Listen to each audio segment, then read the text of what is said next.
وعلى آله وأصحابه وذرياته وأهل بيته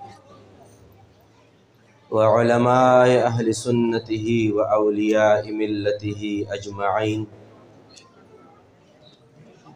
أما بعد فأعوذ بالله من الشيطان الرجيم. بسم الله الرحمن الرحيم. الذي يجدونه مكتوبا عندهم في التوراة والإنجيل. صدق الله العظيم وصدق رسوله النبي الكريم الأمين. إن الله وملائكته يصلون على النبي يا أيها الذين آمنوا صلوا عليه وسلموا تسليما. شوق بان درود شریف وائے اللهم صل على سيدنا ونبينا وكريمنا وحبيبنا ومحبوبنا ومأوانا وملجانا محمد وبارك وسلم عليه. الصلاة والسلام عليك يا سيدي يا رسول الله. الصلاة والسلام عليك يا سيدي يا حبيب الله. الصلاة والسلام عليك يا سيدي يا إمام المتقين وعلى آلك وأصحابك يا سيدي يا محبوب رب العالمين. رب لا يزال خالق کائنات رب ذوالجلال رب المشرقين ورب المغربين. زمون استاسو در ټولو په دغه محفل میلاد شریف کې دا حاضری دا لیدل اوریدل ویل په خپله لویه بارگاه کې قبول او مقبول فرمایي. او رب ذوالجلال خالق کائنات د هغې محافلو په تصدق او په توفیل سره چې کوم بارگاه الهی اور بارگاہ محمد مصطفی علیہ السلام کے قبول و مقبول دی. رب ذوالجلال زمون استاسو دغه ناستا سره تیر شو ناستو سره د راتلونکو محافلو په خپل بارگاہ کې قبول و مقبول فرمائی. حاضرینو اصل شی قبولیت وی. اصل د اصولنا په عباداتو کې داوی چې انسان نه قبول شي. هر کله دا دعا ضرور غواړي چې کلم کم یوم عبادتو کوي د ټولو نه اول د عباداتو د قبولیت لپاره خدای پاک په جناب کې ضرور خواست او درخواست کوي. مونږ هم خواست په بارگاہ رب العالمین کې درخواستم دے د خالق د مخلوقاتو مالک د کائناتو په بارگاہ کې چې اے رب کریمه زمونږ نه دغه ناستا چې د ستا د حبیب پاک په یاد کې راجمع شوي یو د ستا د حبیب پاک د ولادت په خوشحالی کې راجمع شوي یو د ستا د حبیب پاک په یاد کې راجمع شوي یو. رب کریمه د خپل حبیب پاک د نعلینو په تصدق او د دوی مبارکو د زلفانو مبارکو په تصدق او د حضور نبی کریم صلی الله علیه وعلى آله وسلم مبارک د صحابه او د اهل بیتو په تصدق باندې الله کریم زموږ استاسو دغه حاضری په ډېر څه باندې قبول و مقبول فرمایي. حاضرینو باچا سے مبارک خپل حاضری فرمایلا او زما سره په ښي لاس او په ګس لاس باندې ناست د دغې سیمې معروف نعتخوانان هم تشریف فرما دي. هغوی به م انشاءالله العزیز حاضری لګی او زه هم یو عاجزانه حاضری لګولو جسارت کوم. الله کریم د موږ استاسو د خپل حبیب لبیب سره زړه د کومې نه محبت نصیب فرمایي. حاضر نور کله پشان دی او زما په هر ځای کې مقصد د خطاب نه، مقصد د تقریر نه، مقصد د چرته د حاضرۍ نه، زما مقصد دا وي چې څه بیانېږي په ساده پښتو الفاظو کې حاضر جمع د هغې د زده کړې کوشش وکړي، په هغې باندې د عمل کوشش وکړي، او که چېرې د عقایدو خبره وي نو د عقایدو د اصلاح کولو کوشش وکړي. نو زمونږ دلته حاضري به د زده کړې دپاره وي. او محافلو میلادونو علما فرمایي چې یو د جواز دلیل دا دی چې محافل د میلاد ځکه جایز دي چې په دې کې د دین زده کړه کیږي. نو د دین د زده کړې په بنیاد باندې به موږ هر محفل شریف ته حاضري به کوو. سو د زده کړې په نیت باندې دوه درې خبرې عرض کول غواړم. الله کریم د موږ ستاسو جمله دین باندې د پوهې او عمل کولو توفیق نصیب فرمایي. په شوق باندې آمین په ووایه. حاضرینو، ما د قرآن کریم فرقان حمید د صورت اعراف آیت نمبر 156 سا مختصر غوندی حصہ تلاوت کا او ما ته د ویلو تاسو ته اورېدو ثواب ملاو شو. صرف په دغې لږه حصه باندې یو دوه درې لږې خبرې عرض کول غواړم. حاضرینو، د پوهې دپاره یو خبره ذهن نشین کړئ. کلم چې د چا شهرت راځي، کلم د چا په معاشره کې مقبولیت راځي، کلم د چا په خلو باندې د چا یاد او ثنا او ذکر راځي، هغې دپاره څه ډېر اسباب وي. زه ناست یم په یو مجلس کې او زه د خپل استاد ذکر بیانوم، د استاد تعریفات بیانوم. نو د استاد د چرچې دپاره د شاګرد ضرورت وي چې شاګرد د استاد تعریفونه بیانوي. سباله که څوک دوه درې کسان زما د استاد په حق کې څوک خبرې کوي چې فلانکي ځای کې داسې داسې لوی عالم دی چې د مفتی صاحب استاد دی او مفتی صاحب دا کمالات بیانول، نو تاسو ته زما د استاد د چرچې او د کمال پته هله ولګېده چې کله د استاد یو شاګرد ذکر بیان کو، هغې نه بعد خلکو ته پته ولګېده. گویا د یو استاد د چرچې دپاره د شاګرد ذکر ضرورت دی چې د استاد ذکر به کوي، ځکه به استاد چرچې په معاشره کې بلندېږي. کله ناکله یو مرید به وي، هغه به د خپل پیر صاحب کمالات کرامات او د هغې عظمتونه بیانوي. نو که سباله دوه درې کسان ناست وي او د هغې الله ولی او د یو پیر صاحب په حوالې سره د ښو خیالاتو اظهار کوي، نو وجه دا ده چې دغې پیر صاحب چرچې ته د مرید د ذکر ضرورت و. که چېرې یو د پارټۍ لیډر چېرته هغه اوصاف بیانېږي، نو د پارټۍ د لیډر اوصاف هله بیانېږي چې کله کارکنان په مختلفو ځایونو کې یاد کی. که چېرې د یو پروفیسر یا د یو لیکچرار په انګلیش، کیمسټري، فزکس، بایو کې چېرته کمال بیانېږي چې عبور په میتھس کې حاصل دی، نو شاګردانو به د خپل پروفیسر لیکچرار تعریفونه بیان کړي وي، ځکه به هغې معلومات کېږي چې فلانکی استاد ډېر قابل دی، ځکه چې سټوډنټ د هغه ذکر بیان کړی و. مختصر ده بشبها په ګوتو په شمار باندې که چېرې زه د مثالونو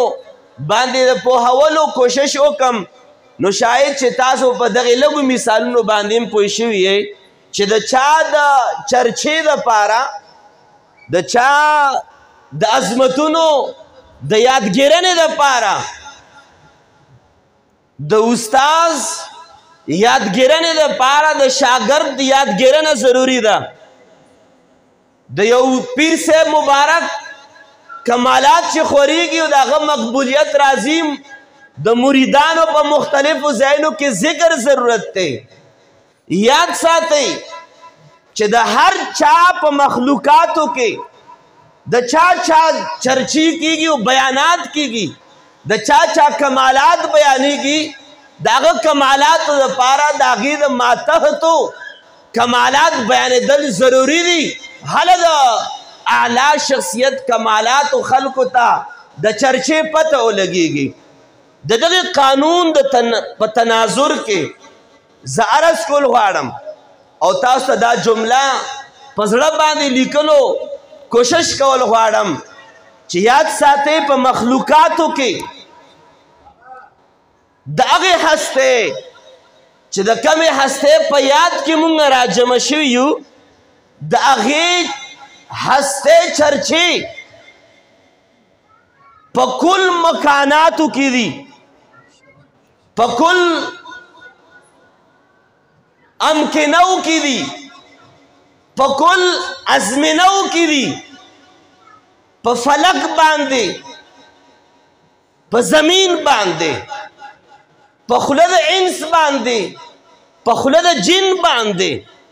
په خوله د ملک باندې چې د کمې هستې چرچې بیانېږي د هغې هستې چرچې بیانولو ضرورت نه چرته مرید دا چرچې بیان کړي نه چرته شاګرد دا چرچې بیان کړي نه چرته خپل سټوډنټ دا چرچې بیان کړي که دغې عظیمه هستې چا چرچې بیان کړي هغه چرچې رب العالمین بیان کړي دي د هغې هستې مبارکې کمالات رب العالمین بیان کړي د چا چرچو ته ضرورت ده استاد چرچو ته ضرورت د شاګرد دی پیر صاحب چرچو ته ضرورت د چرچې د بیانولو د مرید دی خو یاد ساتئ چې د کمې هستې په ولادت با سعادت په چرچه کې راغونډ یو دا زما او د ستا د چرچې د بیان د وجې نه دا په کائناتو کې دغه حسن او دغه ښکلا زما او د ستا د چرچې د وجې نه ده چې د کمې هستې په چرچه کې ما ورته ناست یو د کمې هستې په ذکر او یاد کې ما ورته ناست یو دغه یاد نه شاګرد کړی نه مرید کړی نه سټوډنټ کړی نه کلیوال کړی نه تره کړی نه تربور کړی نه مور کړی نه پلار کړی د دغې هستې چرچې رب العالمین بیان کړي دي خو یو خبره به دې ذهن کې ورسره نږدې په نږدې دا مې یاد ساتئ توجه به غواړم چرچه کله کیږي د چا یاد آغاز کله کیږي د چا د کمالاتو بیان شروعات کله کیږي چې د چا کمال بیانېږي نو اول د وجود د هغې ذات موجود دی او بیا کمال راځي چې کله د چا وجود راشي هغه نه بعد کمال راځي ځکه چې کمال صفت دی او هغه کس موصوف دی یعنی مطلب دا چې هغه یو وجود لري یاد ساتئ د موجود صفت کیږي د غیر موجود صفت نه کیږي چې د چا وجود رالو هغې نه بعد د هغه د کمالاتو سلسله شروع کیږي چې چا کې څومره څومره کمالات دي وجود نه بعد کمالات وي یاد ساتئ واحد یو هستی ده چې د کمې هستې په میلاد کې مونږ ناست یو د کمې هستې د خوشحالولو دپاره مونږ دلته ناست یو یاد ساتئ هغوی بشري صورت کې لا راغلي هم نه وو چې د هغې چرچې د مخکې نه موجود وي. په دا خبره زه نه کوم، دا خبره زه نه کوم، هسې پوهې دپاره عرض کول غواړم بلا تشبیه و تمثیل. دا مخامخ دیوال سپین دی، دا مخامخ دیوال سپین دی، آف وایټ دی خو موږ ورته سپین وایو. دا دیوال سپین دی. توجه غواړم، دیوال موصوف دی، دا سپینوالی ولا صفت دی. توجه دا غواړم او جواب دا غواړم چې دیوال اول راغلی که سپینوالی اول راغلی؟ دیوال اول رالو، صفت د کمال سپینوالی وروستو رالو. په کل کائناتو کې قانون دا دی چې وجود د څیز نه بعد کمال د څیز بیانېږي. خو واحد په کائناتو کې یوه هستی ده چې د هغې مبارکې هستی بشري صورت کې دنیا ته نه و راغلی. هغې هستی مبارکې وجود مسعود دنیا ته نه و راغلی. واحد یکتا هستی د مصطفی علیه السلام ده چې راغلی وروستو دی، چرچې اول نه بیان شوي دي. په دې باندې قرآن گواه دی، رب العزال کلام گواه دی چې کله قرآن کریم فرقان حمید کې د یهودیانو او د عیسایانو خبره روانه ده په صورت اعراف آیت نمبر 156 کې 155 کې 56 کې 57 کې مخکې وروستو آیاتونو په تناظر کې که چېرې دې جملې طرف ته راشم، قرآن کریم کې رب ذوالجلال ارشاد فرمایي یجدونه مکتوبا عندهم فی التورات والانجیل. اے یهودیانو زما حبیب باندې ولی ایمان نه راوړئ؟ اے عیسایانو زما د حبیب لبیب په ذات باندې ځان ولې نه قربانوئ؟ ولې مرکز د محبت ذات مصطفی ولې نه ګرځوئ؟ ولې په محبوب کریم باندې تاسو ایمان ولې نه راوړئ؟ اے یهودیانو، اے عیسایانو، عجیبه خبره ځکه ده چې زما حبیب باندې ایمان نه راوړئ. عجیبه ځکه ده چې خپل تورات کلاو کا ذکر مصطفی پکې موجود دی، خپل انجیل کلاو کا ذکر مصطفی پکې موجود دی. نبی پاک وجود وروستو راغلی، تورات هم مخکې تیر دی، انجیل هم مخکې تیر دی. گویا ذات مصطفی وروستو راغلی، انجیل هم صفات د مصطفی نه ډک دی، تورات هم صفات د مصطفی نه ډک دی. گویا محبوب کریم بشری صورت باندې وروستو راغلی، کمالات مخکې نه بیان دي. قرآن کریم ارشاد فرمائی الذی یجدونه، محبوب کریم دا هغه هستی ده، محبوب کریم دا هغه د شان او د کمال والا هستی ده. یجدونه چې دغې تورات و نبی پاک موندلو او مونده او نبی پاک موجود لیدلی و. چرته عندهم فی التورات والانجیل، محبوب کریم په انجیل کې موجود و، محبوب کریم په تورات کې موجود و. مفسرین یو زړه راښکونکې خبره بیانوي، خو زړه به هله راکاږي چې زړه متوجه وي. سبحان الله په ووایه. توجه غواړم، دغې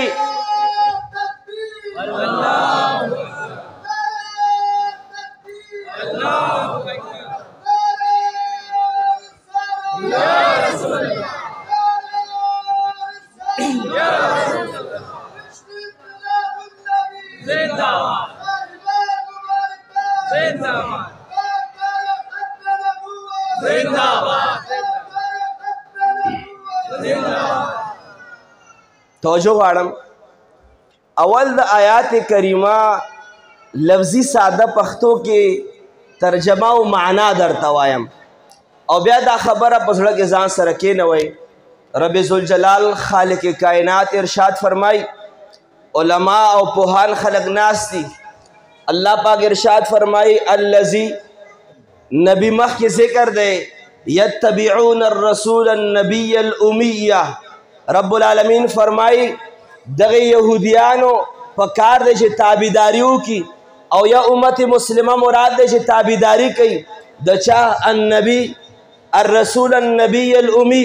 دا اغی رسول دا اغی نبی دا اغی امی اللذی دا نبی اللذی سوک دے یجیدونہو چی دا نبی مومی او تاسو په یولو د پارارس کوم دا نبی ویني چرته ویني دا نبی چرته پای عندهم چې د دوی سره کم تورات ته او کم انجیل دی دا نبی التمومی دا نبی التپای دا نبی التوینی چې کم دوی سره تورات ته کم انجیل دی دا نبی هلتوینی دا نبی هلتمومی سوال توجه واړم سوال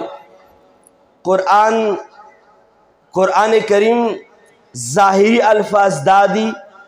چې دا نبی تورات کې دی دا نبی انجیل کې دی او دو یهودیانو دا نبی تورات کیم لیدلی دا نبی انجیل کیم لیدلی سوال دا دی چې نبی موجودو که صفات نبی موجودو سوال دا دی چې دا نبی تورات کیو دا نبی انجیل کیو او کنا صفات نبی په تورات کی دی او په انجیل کی دی ساده جواب دارے چې نبی پاک په تورات کې نو نبی پاک په انجیل کې نو صفات نبی پاک په انجیل کې او صفات نبی پاک په تورات کې خو قرآن فرمایي چې نه نبی پاک په تورات کې نبی پاک په انجیل کې ذهن لا دا خبره نرازی چې نبی پاک څنګه تورات کې واضح خبره علماء مفسرین فرمایي چې نبی پاک په تورات او انجیل کې نو کمالات د مصطفی په تورات کې مو کمالات د مصطفی په انجیل کې مو نو علماء لیکي چې د دې خبرې بیا معنا څه شوه چې خدای پاک فرمایي چې نه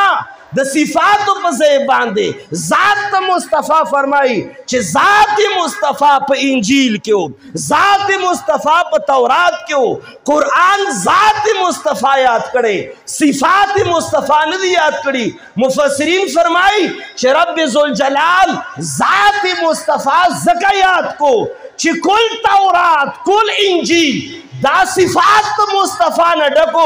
گویا چې تورات خلقو با په تورات باندې نظر واچولو انجیل والا خلقو با په انجیل باندې نظر واچولو په صفات مصطفی باندې تورات او انجیل دومره ډکو چې نظر په تورات باندې پریوتو په حقیقت کې نظاره ورته ذات مصطفی کې ده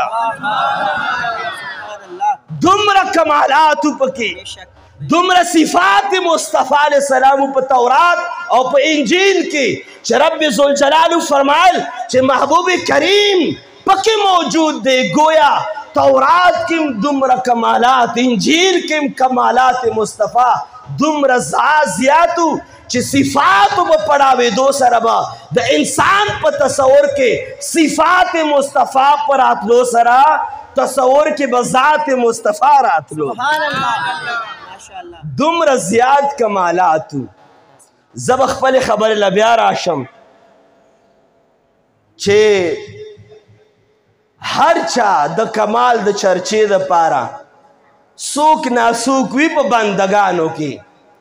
شاگرد استاد اشاره کوم مرید پیر د پاره مرید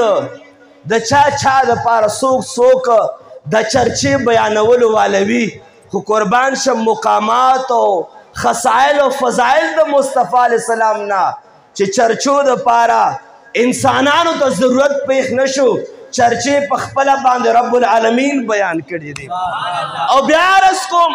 چې ذات اول وی صفات رستو وی قربان شم مقامات مصطفی علیہ السلام نا چې ذات رستو راغلی صفات تورات کې بیان دي صفات په انجیل کې بیان دي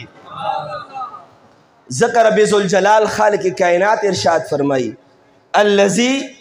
یجدونه مکتوبا عندهم فی التورات والانجیل زما حبیب لبیب زما نبی امی زما نبی رسول زما رسول امی زما نبی امی دا اغا ہستی دا چی لا پیدا نو توراتم ترین ڈکو دا نبی حقا دے چی انجیلم ترین ڈکو انجیل کی سو صرف یو مثال رس کو پا تورات کی سو چی رب فرمائی زما حبیب پا تورات کی مشتا زما حبیب پا انجیل کی مشتا کسو کی لیدل غاڑی تورات تا کولاو کی کسو کی انجیل غاڑی نبی پاک مبارک کمال غاڑی انجیل تا کولاو کی او پاتشو قرآن کریم دا الحمد نواخلا تنور ناسا پورے ٹولے نغمے دا مصطفی دی داغی خود سے خبر نشتا ہر یو آیات علماء لکی ہر یو آیات دا معجزہ دا مصطفی علیہ السلام دا قرآن کریم بحث خو ہڈو کونا زما حبیب لبیب اغدے چلا راغلے نو تورات کے مو انجیل کے مو تورات کے سنگو توجہ بغوارم مسند احمد کی حدیث پاک دے حضور پر نور صاحب النشور احمد مجتبہ محبوبی کبریاء جناب محمد الرسول اللہ صلی اللہ علیہ وعلا آلہ وسلم پا یو یہودی بانے تیرے دو دا اغا زوی پا حالت نزعہ کیوں مونگورتا پختو کے زنکدن وائیو زنکدن دا مرگ پا حالت کے زوی پروت تھے پلارے تورات کو لاؤکڑے او تلاوت ورتکی نبی پاک مبارک تیرے دو نبی پاک مبارک یہودی توائی اور نبی پاک مبارک تیرے دو والے توجہ گاڑم نبی پاک مبارک تیرے دو والے علماء محدثین فرمائے چھ دغی یہودی معشوم و علق بیمار پرسیل راغلے ہو اخلاق نبی دادی چھ دا یہودی بیمار پرسیم کئی او زما دا اوستا اخلاق و معیار دادے چھ کچرے پا پارٹھے کے وہ سر خلاف یو یا چرتا وہ سر سیاسی پارٹھے کے خلاف یو یا چرتا وہ سر چرتا رزمک لاندے باندے راغلے پختنے سکے کچرے بیمار شنو زڑکے ورطا بدعا کو چکل بے جنازے لورزم محبوب کریم دا اخلاق ہم زڑکے اغیلم زائی ورکول پکار دی محبوب کریم روان دے دزوان علق زنکدن دے بیمار پرسیلا پلار ورطناستے تورات تلاوت کی حضور نبی کریم صلی اللہ علیہ وعلا آلہ وسلم ورطا ارشاد فرمائی اے یہودی قسم درکم پا اللہ باندے چھ دارا تو آیا چھ دستا پا دے تورات کے زما صفتو نشتاو کنا قسم درکم اے یہودی چھ پا دستا پا دے تورات کے زما یاد و ذکر شتاو کنشتا یہودی چون کے تلاوت کے سر ورطا خورائی دا سے چھ لا نشتا دستا صفتونا دے تورات کی نشتا اگا معشوم چھ پزن قدن دے اگا معشوم چھ لا روح پرواز کے دو تور قریب دے آواز ورتکئی چھ والذی انزل التورات انا نجدو صفتکا اے محبوب کریم زد اغی رب پا ذات قسم کم چھ کم ذات دا تورات نازل کرے دے اغی پا ذات بانے مدہ قسم وی چھ اے محبوب کریم دستا صفاتو نا تورات ڈک دے معشوم ورطا زنکدن پا دوران کی وائی محبوب کریم ز قسم کم پاک ذات باندے چھ کم ذات دغا تورات پا موسیٰ علیہ السلام نازل کرے پاک ذات مو قسم چھ دغا تورات کے دستا یاد دستا صفات موجود دی لا صفات مصطفی بیانولو دغا جملہ زڑکے کی دے لا صفات مصطفی یاد مصطفی بیانولو او یاد مصطفی سره یهودی په ژبه باندې کلمه د شهادت جاری شوه، کلمه یې وویله، صحابي د دنیا نه لاړو. یاد مصطفی نه بعد کلمه ور نصیب شوه او یاد مصطفی د مرګ په وخت کې وکړو. او څنګه فرمایي الله په ذات مو قسم وي اے محبوب کریم دستا یاد و دستا ذکر دا په تورات کې موجود دی. گویا یاد مصطفی ایمان له دعوت ورکو او چې کله یاد مصطفی د یهودي په زبان باندې راغی کلمه شهادت یې وویله او د دغې دنیا نه صحابي لاړو. نبی پاک مبارک پلار ته فرمایي اے صاحبه چې یهودي مړ وی تا ته به حواله کړی وی، اوس عاشق مصطفی وفات شو دا به مال راکوي. نبی پاک کفن هم وکړو، نبی پاک دفن هم وکړو، نبی پاک جنازه مو فرمایل. چې کله دې ځای کې دا خبره یوسئ دلته چې کوم یاد مصطفی کېږي په میلاد کې دا د خپل ایمان حفاظت دپاره کوو. هغه یهودي الک یاد مصطفی وفرمایلو ایمان ورته میلاو شو او چې انشاءالله العزیز مونږ یاد مصطفی کوو هغه ته ایمان میلاو شو، مونږ ته به دیدار مصطفی میلاویږي، مونږ ته به په یاد مصطفی باندې خدا ملاویږي، مونږ ته به په یاد مصطفی باندې جنت ملاویږي، مونږ ته به په یاد مصطفی باندې قبر کې نجات ملاویږي، مونږ ته به په یاد مصطفی باندې شفاعت مصطفی ملاویږي او مونږ ته به په یاد مصطفی باندې په جنت کې دیدار د رب العالمین ملاویږي. ذکر رب العالمین فرمائی زما حبیب هغه دی چې دوی په تورات کې هم لیدلی، دوی په انجیل کې هم لیدلی، چا چې سر وخوځولو چې صفات مصطفی په تورات کې نشته یهودي لاړو، چا چې وی چې یاد مصطفی په تورات کې شته ایمان ورته ملاو شو. گویا فرق معلوم شو ربیع الاول کې چې څوک یاد مصطفی کوي هغه صحابه کرامو په لار روان دي، څوک چې ورته بدعت وایي هغه صحابه کرامو په لار نه هغه په بله لار باندې روان دي. ځکه رب ذوالجلال فرمایي چې زما خو هغه حبیب دی چې لا پیدا نه و په تورات کې مو په انجیل کې مو، او ځکه دا معشوق فرمایي چې ما د رب ذوالجلال په ذات قسم وي اے محبوب کریم دستا په یاد په تورات کې شته. او زه به څه دلایل پیش کوم، نعتخوانان هم تشریف فرما دي، زم روان یم، نور دلایل به نه وایم چې نور د دوی مبارکو په تورات کې څه موجود دي. د نبی پاک مبارک یاد او ذکر او صفات چې رب فرمایي چې دا تورات کې اول نه موجود و هغه څنګه موجود دي، بشبها احادیث بشبها دلائل موجود دي. خو صرف را بشم رب فرمایي زما حبیب په تورات کې مو، زما حبیب په انجیل کې مو. حبیب په انجیل کې څنګه و دې طرف ته به راشم او اختتام به وکړم. انجیل کې قرآن کریم په خپله فرمایي په انجیل کې نبی پاک مبارک څنګه موجود و. عیسی علیہ السلام مبارک رب ذوالجلال خالق کائنات قرآن کریم کې فرمائی چې انجیل کې داسې موجود و.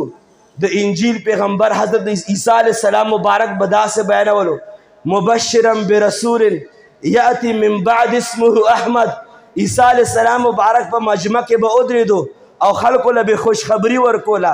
خلکو له به زیره ورکولو او زیره به د څه ورکولو، زیره به د کمې هستۍ ورکولو. نبی پاک مبارک رب ذوالجلال په دې الفاظو باندې په تورات کې او په انجیل کې او په زبان د عیسی علیہ السلام باندې بیان فرمایي مبشرا برسول یاتی من بعد اسمه احمد. عیسی علیہ السلام اعلان کې اے خلکو خوشخبری در کوم درلا، خوشخبری در کوم درلا چې ما نه بعد یو عظیم الشان رسول را روان دی چې نامه احمد علیہ السلام ده. بیا به جمله عرض کم چې کله ماشوم پیدا شي نامه یې پیدا کیږي، کله چې ماشوم پیدا شي نامه یې راځي، کله چې ماشوم راشي هغه نه بعد مور او پلار نامک دي قربان شم د محمد علیہ السلام د کمال نه پیدا کیږي وروستو انجیل او تورات د نامو د مصطفی نه ډک دی عیسی علیہ السلام فرمایي احمد علیہ السلام برازي انجیل په حواله باندې دا جمله عرض کوم اختتام عرض کول غواړم چې کله به عیسی علیہ السلام مبارک خلکو ته بیانول چې احمد علیہ السلام را روان دی بل ورځ باندې بیا به فرمایل احمد علیہ السلام را روان دی عیسی علیہ السلام به بیا فرمایل احمد علیہ السلام را روان دی خلق په تشویش کې شول خلق په سوچ کې شول چې عیسی علیہ السلام په خپل نبی عیسی علیہ السلام په خپل رسول عیسی علیہ السلام په خپل مرسل عیسی علیہ السلام په خپل صاحب د کتاب او چې چرتم زی راځي چې چرتم خلکو سره کینی دا یو خبره کی چې مانا بعد احمد را روان دی مانا بعد احمد علیہ السلام را روان دی امتیان په تشویش کې شول عرض کوي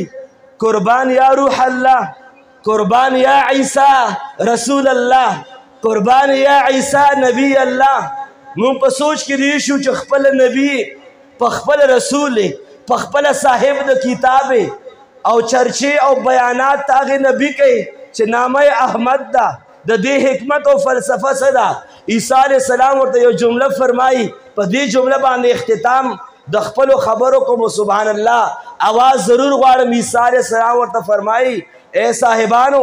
تاسو دا سوال کوئ چې زه هر ځل چې کینم احمد علیہ السلام یادوم هر ځل چې کینم مصطفی علیہ السلام یادوم اے صاحبانو یادوم زکه چې تاسو به سوال دای چې دومره ډېرې ولې یادوي د سوال به داوي اے امتیانو زما دا هغه هستی ده که چېرې ما ته دغې هستې د پیزار و خدمت ملاو شم د عیسی علیہ السلام د پاره کمال دی عیسی علیہ السلام فرمائی کہ ماتا نعلین د مصطفی خدمت ملاو شو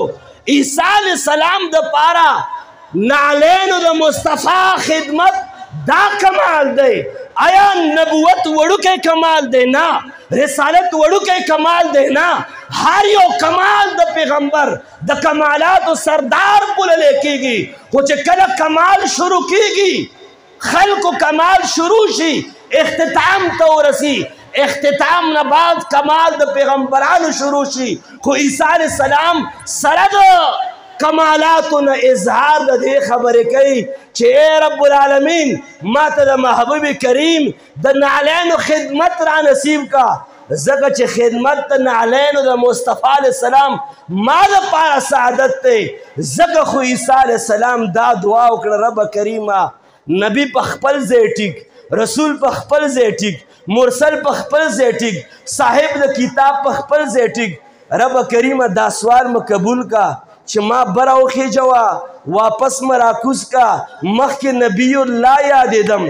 او چې واپس راکوشم زه به امتي د محمد رسول الله یادېږم رب کریمه ماله دا شرف راکا د نبوت سره د رسالت سره دا شرف را نصیب کا چې زه نبی الله ضرور یم خو ما امت رسول الله وګرځوه ځکه عیسی علیہ السلام اسمان ته ختلی او چې کله واپس راکوزیږي هغه به نبی الله ضرور وي خو لیکن ورسره امت رسول الله به هم ضرور وي غرض به دا حاضرینو چې مونږ د هغې نبی په یاد کې راجمع کېږو هر کله راجمع کېږو انشاءالله راجمع کېږو به انشاءالله هر کله به راجمع کېږو او هغې هستې په یاد کې راجمع کېږو چې ذات مسعود او ذات بابرکت انسانی صورت کې لا موجود نو د هغوی کمالات په تورات کې موجود د هغوی مبارک کمالات په انجیل کې موجود الله کریم د موږ استاسو دا دوه درې خبرې بیانول اورېدل په خپل لوی بارګاه کې قبول و مقبول فرمایي وآخر دعوانا ان الحمد